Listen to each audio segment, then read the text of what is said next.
In this section, we are asking you to think about what factors would be most likely to influence whether or not you would participate in a clinical trial if asked. We would like you to consider the 6 factors or attributes that our research has deemed most important when considering whether or not to participate in a clinical trial.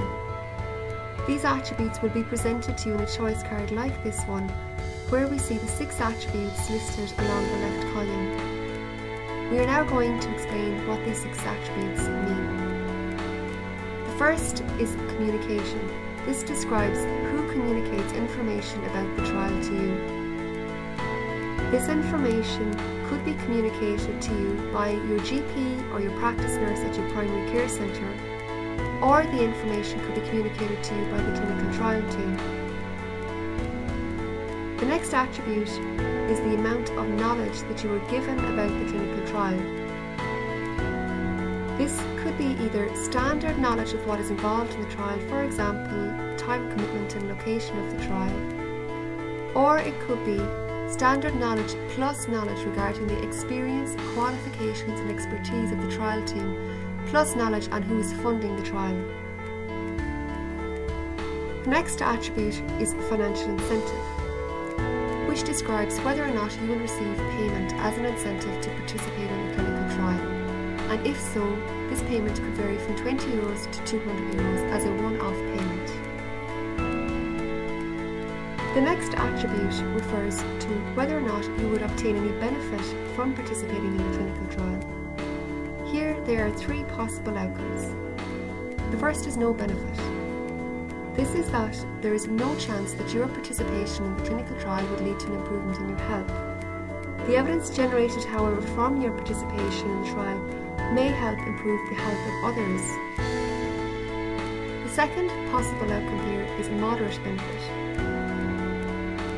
This is where there is a 1 in 20 chance that your participation in the clinical trial will lead to some improvements in your health, which may not be obvious to you, such as lowered cholesterol. The evidence generated from your participation will, however, help improve the health of others again. The third possible outcome here is large benefit. This is where there is a 1 in 20 chance that your participation in the clinical trial will lead to a meaningful improvement in your health that you will notice on a day-to-day basis, such as a reduction in BMI, your body mass index. The evidence generated from your participation again will help improve the health of others. The next attribute, risk of side effects. Again here, there are 3 possible outcomes. The first is a minimal risk. This is whereby there is a 1 in 20 chance of you experiencing an adverse side effect from participating in the clinical trial, necessitating a visit to your GP. The cost of this would be covered by the trial team. Next is a moderate risk possibility. This is where there is a 1 in 20 chance of you experiencing an adverse side effect, which would necessitate a visit to the accident and emergency department. The cost of this would be covered by the trial team. Third possible outcome here is high risk. This is where there is a 1 in 20 chance of you experiencing an adverse side effect, leading to a number of nights stay as an inpatient in the hospital. The cost of this would again be covered by the trial team. The final attribute here is the follow-up time. This is the length of time that the trial team will be monitoring and collecting data for the trial. And this varies from 3 months, 12 months and 36 months in terms of the amount of time commitment required by you. Now, back to the choice card. Let's look at what it means when you choose each option. If, for example, you choose option A, the blue coloured column, this is stating that for communication you would rather your information to be communicated to you by the trial team. You would like standard knowledge of what is involved in the trial. Your financial incentive would be €20, there would be no benefit and a high risk, and the time commitment will be 12 months.